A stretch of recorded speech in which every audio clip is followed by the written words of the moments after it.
네, 지금부터 홈플러스 조사 보고서에 대한 홈플러스 구성원 입장 발표 기자회견을 시작하도록 하겠습니다. 먼저 참가하신 분들 소개해드리도록 하겠습니다. 네, 더불어민주당 민병덕 을지로위원장님 오셨습니다. 네, 더불어민주당 이강일 국회의원님 오셨습니다. 네, 더불어민주당 김남근 국회의원님 오셨습니다. 다음으로 진보당 정혜경 국회의원님 오셨습니다. 네, 박서군 홈플러스 사태 해결 공대의 상임대표님 오셨습니다. 네, 그리고 안수용 마트노조 홈플러스 지부장님 오셨습니다. 네, 바로 발언 듣도록 하겠습니다. 첫 번째 발언으로 더불어민주당 민병덕 을지로위원장님 발언 들어보도록 하겠습니다.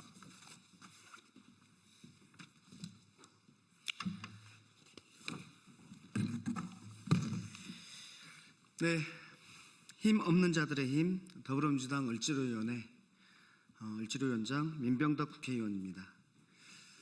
어제 3일 회계법인이 발표한 조사보고서 이를 근거로 홈플러스는 그 즉시 인가전 M&A 계획을 공고했습니다.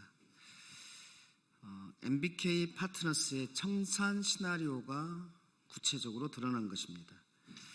홈플러스는 자산 6조 8천억 원, 부채 2조 9천억 원에 불과해서 순자산만 3조 9,500억 원에 이릅니다.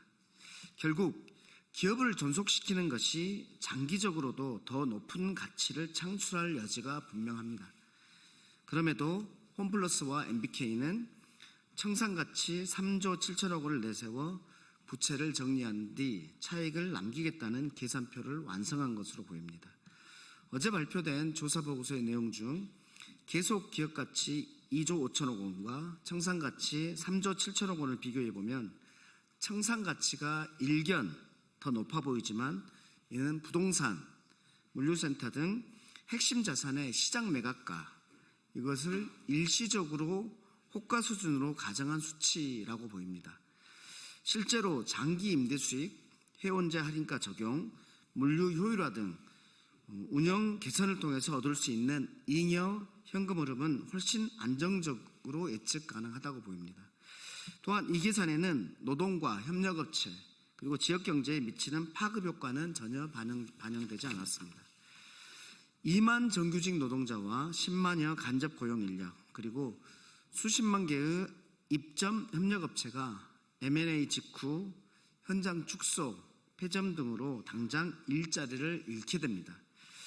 일자리 감소는 소비 감소, 소비 심리 위축과 지역 상권 쇠퇴로 이어져서 단순히 계산상 이익으로 끝날 문제가 아닌 것으로 보입니다. 법원은 인가전 M&A에 대해서 조사위원과 관리인이 제시한 가치평가의 차이를 투명하게 검증을 먼저 해야 된다고 보입니다. 이 사안은 단순한 M&A의 허가 사안이 아니라 고용과 지역경제 보호를 전제로 한 재생 방안이 같이 수립되어야 되는 사안입니다.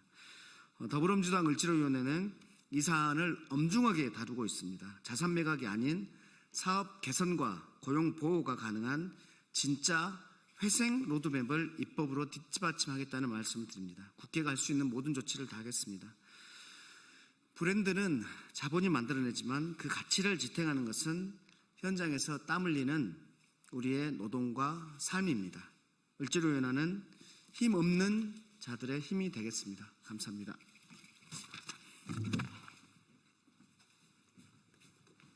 네, 다음으로 이강일 의원님 발언 주시겠습니다. 네, 을지로위원회에서 활동하고 있는 정무위원회 이강일 의원입니다. 홈플러스가 많은 이해관계가 있습니다. 그 중에서 가장 중요한 부분은 역시 노동자들이죠. 이분들의 그 안전성이 해쳐서는 안 될 거라고 생각을 합니다. 저는 홈플러스가 정상화되기를 원합니다. 그래서 많은 제 이해관계자들이 좀 서로의 이해를 구할 수 있고 서로의 문제를 토론할 수 있고 서로의 입장을 얘기할 수 있는 그런 허심탄회한 자리가 좀 만들어졌으면 좋겠다 이런 생각이고요. 그런 부분에서 우리나라의 지역 경제와 우리나라의 경제, 유통시장에서의 충격을 좀 덜 주는 방향으로 진행이 되기를 희망해 봅니다. 그리고 뭐 기자회견 같은 걸 통해서 보도자료 같은 걸 통해서 이렇게 발표되는 것들이 그 전에 제2의 관계자들이 서로 좀 상의가 되고 수기가 좀 먼저 이루어진 상태에서 좀 발표가 되는 것이 좀 올바른 방향이 아닐까. 뭔가 보도자료나 기자회견을 보고 난 다음에 그것과 관련되는 부분을 그 뒤에 다른 사람들이 다른 이해관계자들이 알게 되는 이러한 방식으로 진행되는 부분이 좀 부당하다 이렇게 생각이 들고 있습니다. 어제 그 법원을 통해서 MBK 파트너스 측에서 보도자료를 낸 걸로 알고 있습니다. 이 부분에 대해서 또 다른 계획을 발표하게 되는 것이고, 그렇다면 제 이해관계자들이 또 상당히 많은 혼란 속에 또 쌓이게 되는 거 아니겠습니까? 이러한 부분들의 절차적인 부분에서도 서로 빨리 소통 창구가 잘 만들어져서 서로 상생을 협의하는 그런 시스템이 좀 완비됐으면 좋겠습니다. 이건 다 좋게 잘 해결되길 바라고요. 국민 경제에도 다시는 이런 일이 좀 발생되고 재발되지 않도록 하는 그런 시스템도 저희 국회에서 또 만들 수 있도록 한번 노력해 보도록 하겠습니다. 이상입니다. 네, 다음은 김남근 의원님 발언 주시겠습니다.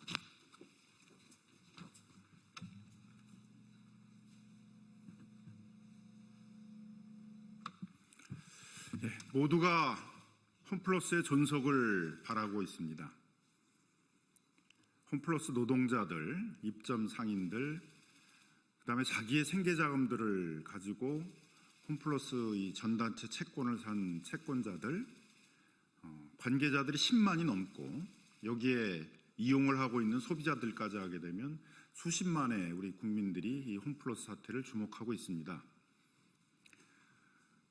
그런데 안타깝게도 청산 가치가 존속 가치보다 높다 이렇게 발표를 하고 여차하게 되면 청산을 하는 것들이 더 관계자들에게 유리할 수 있다 이런 충격적인 이제 내용들이 지금 어제 발표가 되었습니다. 하지만 이렇게 많은 이해관계자들이 있고 홈플러스의 존속을 바라는 우리 사회적인 염원이 있기 때문에 아마 법원도 바로 청산을 하는 것보다는 그 인가전 M&A 같은 것들을 통해 가지고 이 홈플러스가 존속할 수 있는 방법을 찾자라고 얘기를 한 것으로 보여집니다. 그럼 정상적으로 이 M&A를 통해서 홈플러스가 존속할 수 있지에 대해서는 많은 부분들이 전제되어야 될 것으로 보여집니다. 일단 이 사태를 일으킨 MBK와 같은 홈플러스에 투자한 그런 투자자들부터가 자기 희생하는 모습들을 보여야 된다고 생각합니다. 적어도 자신들이 투자한 그 2조 5천억이 넘는 돈들에 대해서는 얼마든지 양보하고 포기할 수 있는 그런 자세들이 보여줘야 된다고 생각을 하고, 더 나아가서 이해관계자들인 노동자들, 입점 상인들, 단기채 피해자들 다 설득할 수 있는 준비가 돼 있고 그들을 위해서 더 양보할 수 있는 준비가 되어야 되고, 인수하는 기업들에 대해서도 이런 고용 승계라든가 그 인수 자금을 가지고 시급하게 이 전단체 피해자들의 어떤 채권 변제라든가 납품업체들에 대한 그 납품 채권들에 대한 변제라든가 이런 것들을 우선하겠다라는 그런 모습이 보여줘야만 아마 이 프로세스는 성공할 수 있는 것이 아닌가 이렇게 생각이 듭니다. 신뢰가 무엇보다도 중요한데 안타깝게도 홈플러스과 MBK 측이 보여준 것은 일방적으로 자신들의 계획들을 그 보도자를 통해서 보도를 하고 충분히 사전에 그 이해관계자 단체들이나 국회하고 상의하지 않은 것으로 보여집니다. 앞으로 이런 프로세스에 대해서는 이후에 있어서의 그런 M&A 과정들을 성공시킬 수도 없는 그런 것으로 보여지고, 해서 국회 차원에서도 좀 더 투명하게 이런 과정들이 운영되도록 하고 충분히 노동조합, 그 입점상인 단체들, 전단체 피해자 단체들 그런 이해관계자들과 충분히 소통할 수 있도록 하고 또 소통하는 그런 기구들을 만들도록 하고 국회 차원에서도 감시 감독을 강화하도록 하고 또 특히 금감원이라는 행정기관들도 그냥 방치하지 않고 이 부분들을 잘 주목해서 관리하도록 그렇게 저희들이 노력하도록 하겠습니다. 특히 그 많은 불안감 속에서 피해들을 호소하고 계시는 그런 노동자들, 입점상인들, 전단체 피해자들과 저희 국회 차원에서도 계속 소통을 하면서 홈플러스가 계속 존속을 해서 이런 많은 이해관계자들의 기대에 부응할 수 있도록 그렇게 관리되도록 저희는 노력하도록 하겠습니다. 감사합니다. 네, 이어서 정혜경 의원님 발언 주시겠습니다.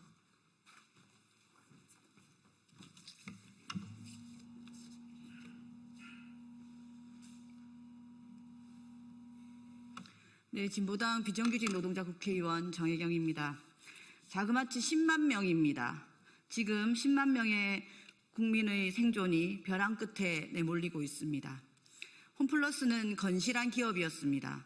그런 기업이 오늘 매각과 청산 상황에 내몰린 것은 MBK가 과도한 부채를 일으켜 무리한 투자를 감행한 결과입니다. 부채와 이자에 허덕이느라 시장 변화에 따른 투자도 포기했습니다. 결국 MBK가 홈플러스를 위기에 빠뜨린 것입니다. 국회는 이 사태를 절대 자시해서는 안 됩니다. 새 정부도 출범했으니 하루빨리 국회를 정상화시키고 열리지 못했던 홈플러스 사태를 해결하기 위한 청문회를 열어야 됩니다. 국민의힘 윤한홍 위원장님, 하루빨리 청문회를 개최하실 것을 촉구합니다.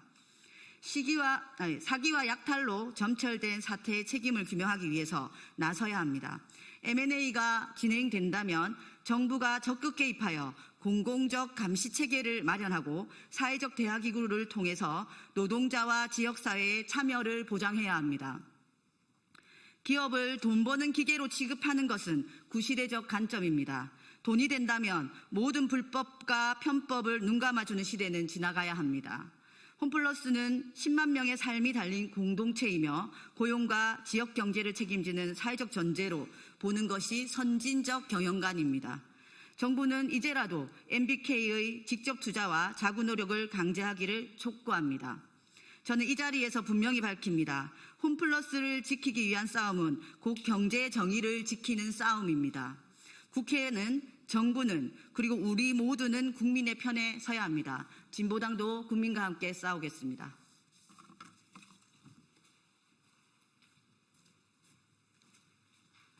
네, 다음으로는 박서군 홈플러스 사태 해결 공대위 상임대표님 발언 이어가도록 하겠습니다.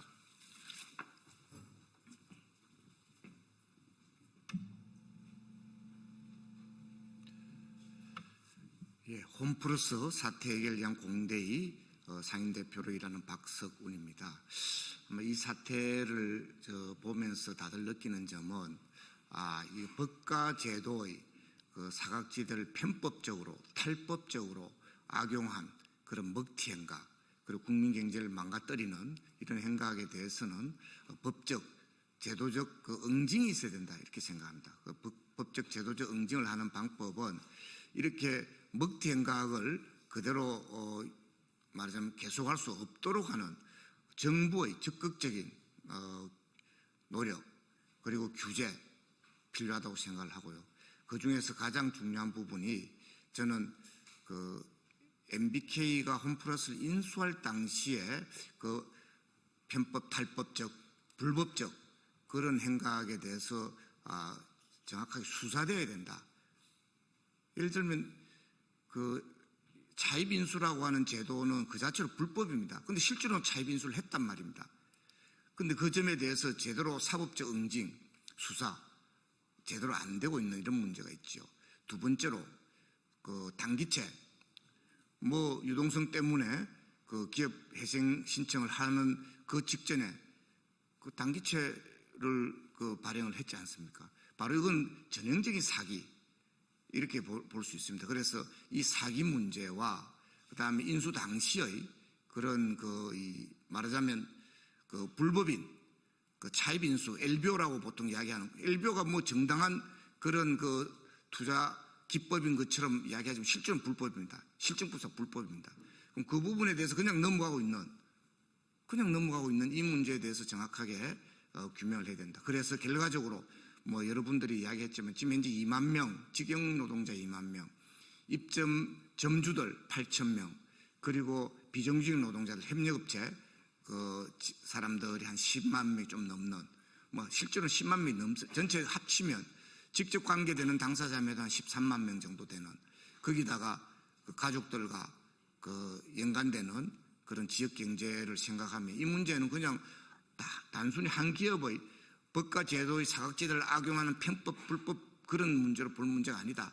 국회가 직접 나서서 청문회 하는 건 물론이고 저는 특별조사위원회 법을 만들어서라도 이른바 사모펀드 약탈 자본, 먹튀 부분에 대해서 진상을 규명하고 조사를 하고 그리고 다시 재발 방지책을 또 만드는 이 작업도 함께 하는 것이 국민 경제의 건전한 발전을 위해서 매우 긴요한 과제다 생각합니다. 마침 새 정부가 들어섰습니다. 새 정부 계획 과제의 중요한 하나로 이 문제가 진행되기를 희망합니다. 감사합니다.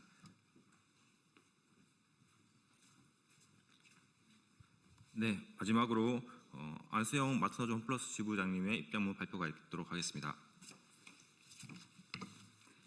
네, MBK는 먹튀 시도를 중단하고 직접 투자로 홈플러스를 정상화해야 합니다.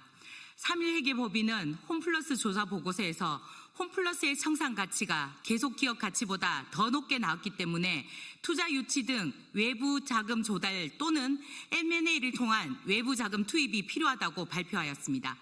그러나 MBK는 투자 유치 또는 자구 노력을 통한 재정 건전화는 전혀 언급하지 않은 채 오로지 M&A만 언급하고 있습니다. M&A 실패는 곧바로 청산입니다. M&A는 10만의 생존을 걸고 벌이는 도박이고 먹튀의 시도입니다. MBK는 조사 보고서를 핑계 삼아 M&A를 하려고 하고 있지만 이는 진정한 회생이 아닌 투자금 회수를 최우선으로 한 절차일 뿐이며 점포 매각, 사업부 분할 매각, 또다시 사모펀드에 매각하는 방식으로 홈플러스를 완전히 산산조각 내고 손을 터는 명백한 먹튀 시도입니다. 또한 홈플러스의 계속기업 가치가 청산 가치보다 낮게 나온 것은 MBK가 홈플러스를 LBO 방식으로 인수한 이후 막대한 금융 비용 부담을 초래하고 유통사업의 변화에 적절히 대응하지 못한 결과입니다. 홈플러스를 벼랑 끝으로 내몬 책임이 MBK에 있음에도 이를 회피하고 M&A를 통한 탈출을 시도하고 있는 것이 지금 상황의 본질입니다. MBK가 제출한 자료에 따르면 비용 절감을 위해 44개 점포를 폐점하고 2035년까지 단 82개 점포만 운영하겠다는 것을 계획으로 제출하였습니다. 이처럼 아무런 자구 노력 없이 비용만 줄이겠다는 것을 조사보고서 곳곳에서 확인할 수 있으며 홈플러스를 장기적으로 운영할 의지가 없고 오직 법원의 손을 빌려 홈플러스를 청산하고 손 털려는 먹튀 행각만이 보일 뿐입니다. 홈플러스를 살릴 수 있는 유일한 방법은 MBK의 자구 노력이고 직접 투자뿐입니다. MBK는 홈플러스를 망친 당사자로서 본분을 다해야 하며 고용 안정과 지속 가능한 사업 운영을 위한 실질적 투자를 최우선으로 단행해야 할 것입니다. 이제는 정부가 나서야 합니다. 투기 자본에 의해 기업이 망가지고 대량 실업 등 엄청난 경제적 파국으로 이어질 수 있는 절박한 상황입니다. 먹튀하고 빠져나간 뒤가 아닌 지금 당장 개입하여 MBK가 직접 투자를 할 수 있도록 책임을 지워주십시오. M&A가 진행되는 경우에도 정부의 직접 개입과 관리 감독이 필요하며 사회적 대화 기구를 통한 구성원들의 권리 보장과 M&A 전 과정을 구성원의 개입이 가능하도록 만들어 주십시오. 우리는 홈플러스의 파괴를 막고 수십만 노동자와 지역 경제가 벼랑 끝으로 내몰리지 않도록 끝까지 싸울 것입니다. 감사합니다.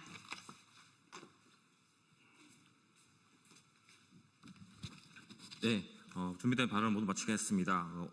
원래 입장 점수도 함께 하시기로 했었는데 사정이 있어서 참가 못하셨고 나중에 보도자료로 대체하도록 하겠습니다. 네, 참가하신 분들 모두 감사드립니다.